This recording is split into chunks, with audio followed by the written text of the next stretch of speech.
재판은 뒷전이고 이 어떻게 판사는 부업이 아닌가. 차라리 네.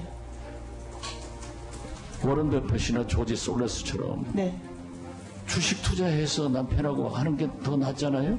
판검사가 주식을 해서는 안 된다. 그러면 국민들의 신뢰를 잃는다고 배웠는데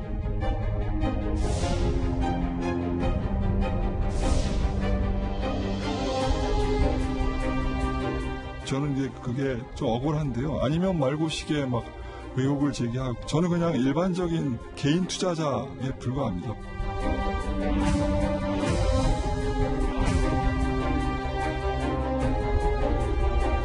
조국 등 인사 검증 라인 경쟁하십시오.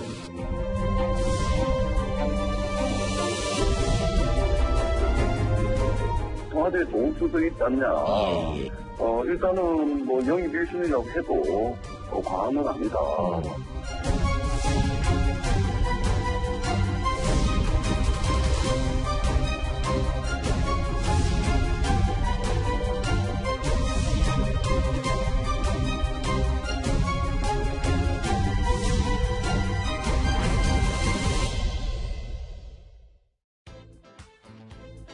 이미선 헌법재판관 후보자 청문회 이후 며칠째 국회가 계속 떠들썩합니다. 과다 주식 보유 논란으로 여당 내부에서조차 부적격이 아니냐라는 의견이 나오기도 했는데요.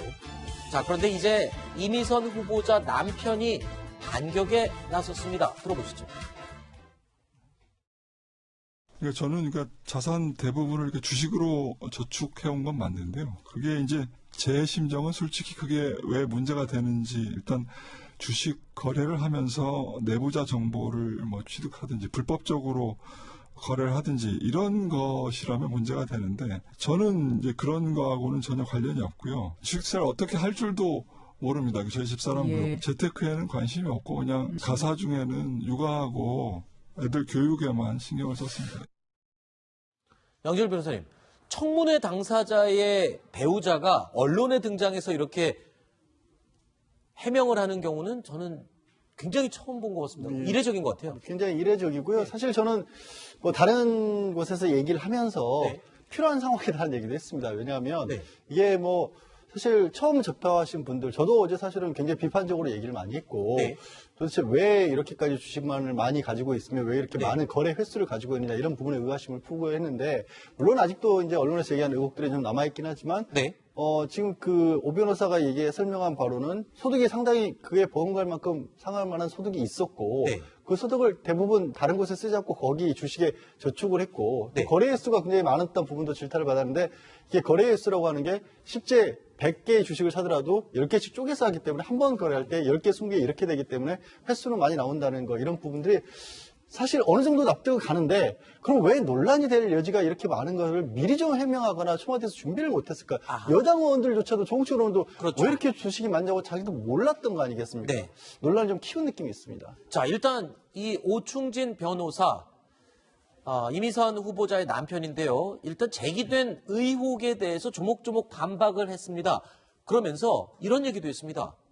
주식 35억 원어치를 가지고는 있지만 본인은 개미 투자자다라고 얘기를 했습니다. 더군다나 오히려 손해를 보고 있는 속칭 물려있는 개미다라는 얘기까지 나왔습니다. 주가가 오르면 수익을 실현하는 것이고 전체를 다 판 것도 아니고 그리고 내리면 다시 사고 이런 게 이제 제가 그냥 2007년부터 해왔던 거고 하지만 이테크건설을 2007년부터 지금까지 이제 계속 투자해오고 있는데요. 지금 20% 이상 손실을 보고 있습니다. 오히려 물렸다 나는. 계속 보유하고 있었던 거죠. 그렇죠.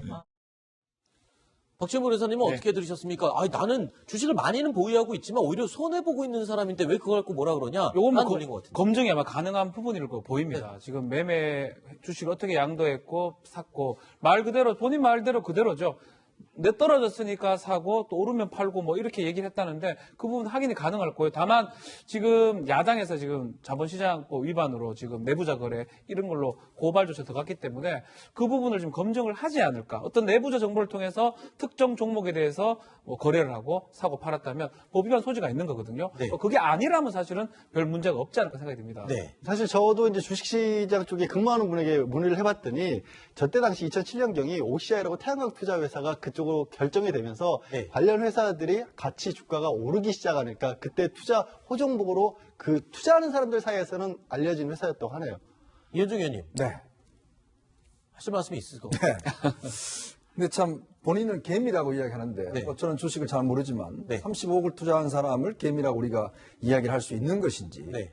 그리고 지금 우리가 지금 이야기하는 것은 이분들이 뭐 일반적인 분들이면 뭐 거론할 상대도 없습니다. 왜냐하면 잘 나가는 변호사고 또 판사고 하니까 본인들의 수익이 많고 그걸 투자한 걸 누가 문제 삼겠습니까? 자, 지금 문제는 이런 분들이 지금 헌법재판관을 하려고 하기 때문에 거기에 대한 우리의 새로운 도덕적 기준을 세우는 거예요. 그리고 지금 사실은 불법이냐 합법이냐 이 여부는 사실은 인사청문회나 이런 청문회가 불법 합법을 다루는 건 아닙니다. 그럴 거면 검찰에 가서 청문회하면 되는 거예요. 검찰로 처벌하면 되는 거거든요. 왜 국회에서 하는가? 즉 국민의 눈높이에 맞는 것인지. 그리고 헌법재판관은요 임기 6년입니다. 자, 보장된 사람이에요. 장관들은 1년 하다 할 수 있고 또 금방 나갈 수는 있습니다.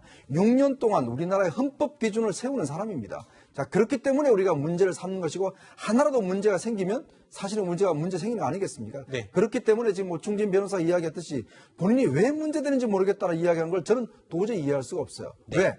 본인도 판사였지 않습니까? 네. 그만큼 공직의 중요성과 공직의 엄격함을 아는 분일 텐데 헌법재판관들에 대해서 이렇게 많은 주식을 갖고 있고 또 투자를 한 부분에 대해서 우리가 거론한 것에 대해서 왜 문제 삼는지 모르겠다라고 이야기한 걸 저는 도저히 이해를 못하겠어요. 네.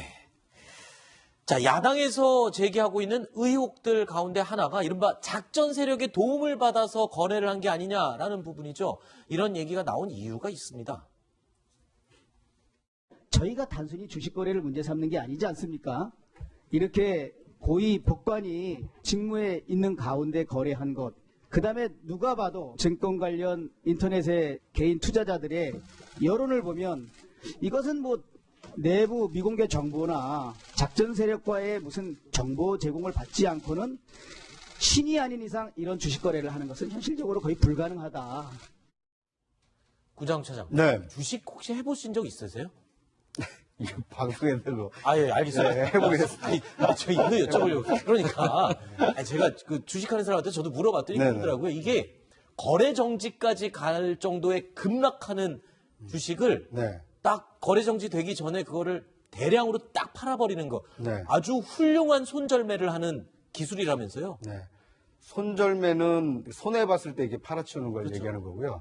실제로는 손실을 회피하는 매매를 그렇죠. 한 겁니다. 네. 그런데 이제 지금 그 이미선 그 후보자의 그 남편분의 어떤 주식 거래가 좀 논란이 되고 있는 이유 중에 하나가 이 삼광글라스라는 그 주식을 상당량을 보유를 하고 있는데 이게 이 지난해 3월경에 이렇게 매도를 좀 했습니다. 그런데 매도한 지 한 2주가 지나서 이 거래 정지가 된 겁니다. 네. 그러는 사이에 주가가 약 30% 이상 폭락을 했거든요. 네. 그러니까 미리 팔았기 때문에 폭락을 피한 거 아닙니까? 네. 그러니까 어느 정도 그런 정보를 알고 미리 피한 거 아니냐. 이제 이런 의혹에 지금 휩싸여 있는 상황입니다.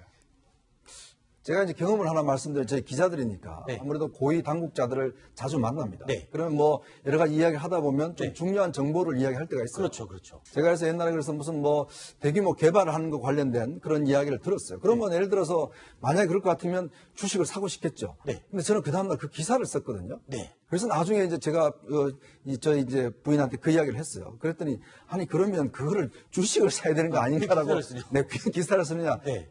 상당히 질타를 당한 적이 있는데 물론 농담조로 당한 겁니다. 자, 그만큼 예를 들어서 저희 기자들도 그렇지만 그런 정보를 다룰 수 있는 위치에 있는 거예요. 근데 지금 이미선 후보자나 지금 오충진 변호사도 특허법원에 계셨어요. 네. 자, 있으면서 관련된 그 소송들 지금 변호사 있으면서도 OCI 관련된 지금 소송을 하고 있는 상황이거든요. 그렇죠. 자, 그러면 아무래도 그 관련된 여러 가지 자료들을 볼 거 아니겠습니까? 네. 자, 그러면 그거를 예를 들어서 우리는 이걸 못 봤다라고 이야기할 수 있는 상황이 아니거든요. 네. 자, 그렇기 때문에 우리가 이 문제를 제기하는 겁니다. 야당 오히려 더 강경해지는 분위기입니다. 그러니까 후보자의 배우자까지 나서서 언론에서 해명을 했지만 오히려 더 강해지고 있습니다. 이미선 후보자 불법 주식 투자로 아예 검찰에 고발을 하겠다고 밝혔습니다.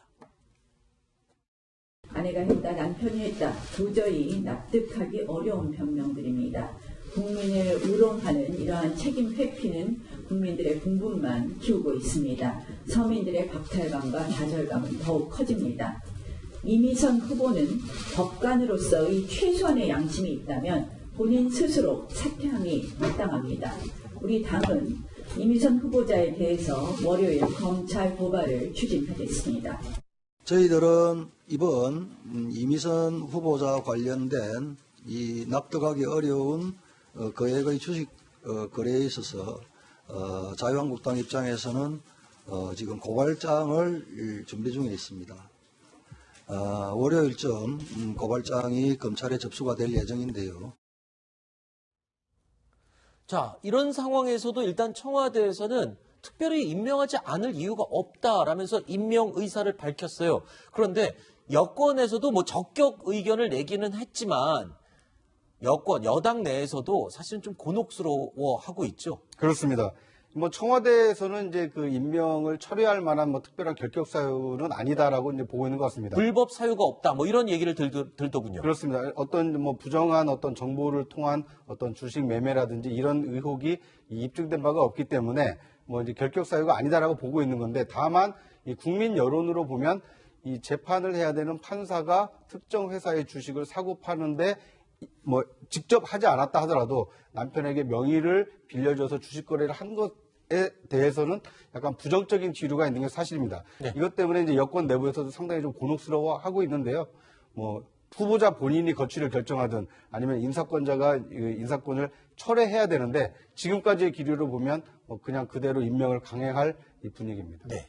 저는 만약 임명을 강행한다면 굉장히 중요한 의미가 있을 것 같습니다. 그건 뭐냐면 그동안 인사청문회가 있고 하면 사실은 우선 야당이 반대를 하더라도 대충 다 임명을 해왔어요. 그런데 그동안 보면 정의당이나 그 다음에 이제 친여성향의 시민단체나 이렇게 이제 어떤 면에서 보면 반대할 경우는 상당히 임명을 철회를 했습니다.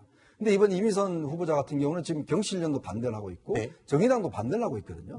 자, 그런 상황에서 그럼 여당 내부에서 일부에서 비판적인 목소리가 나오고 있어요. 그럼 청와대가 이미선 후보자를 임명할 경우는 저는 국정에서 굉장히 중요한 분기점이 아닌가 싶어요. 그러니까 뭐냐면 이제는 어떤 면에서 보면 그동안은 그래도 친여적인 어떤 그런 관리에서는 그나마 그 눈치를 봐왔었는데 이제는 그것도 이제 눈치를 보지 않겠다는 거거든요.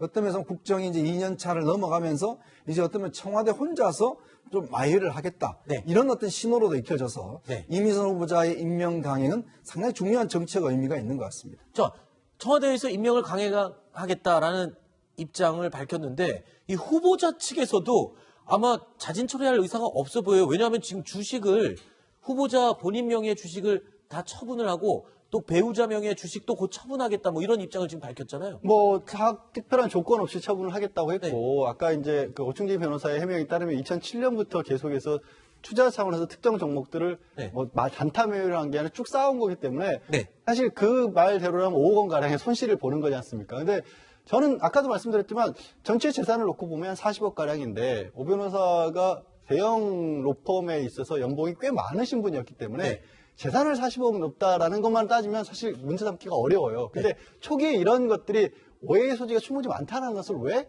미리 알고 대비를 못했을까? 그거를 청와대에서 그걸 전혀 신경을 안 썼을까라는 부분이 참 묘하고 이게 좀 전에 이제 뭐 야당에서도 정의당이나 이런 쪽에서 맞자도 반대한다는 얘기는 그런 것 때문에 나오는 얘기죠. 지금 처분한다고 여론이 달라질까요? 그러니까 지금 처분하는 것도 여론이 바뀌지 않을 거고요. 만약에 청와대 검증 과정에 처분했다고 칩시다.